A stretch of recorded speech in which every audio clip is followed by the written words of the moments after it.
السلام عليكم يا شباب. دي كهنة المعبود منتو.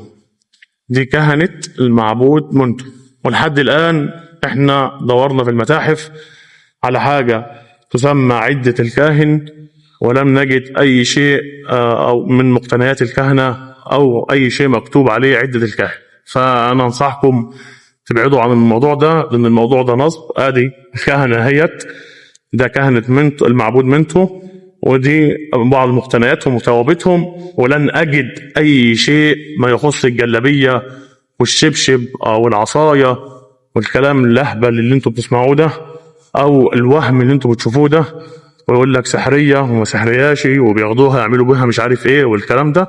للأسف ده خرافات من ضمن الأكاذيب اللي لزقوها للحضارة المصرية القديمة. لن أجد تصريح رسمي، لا يوجد شيء اسمه عدة كاهن أو ما يطلق عليه عدة كاهن. ده كهنة المعبود منتو موجودة اهي، وحاجتهم كلها موجودة.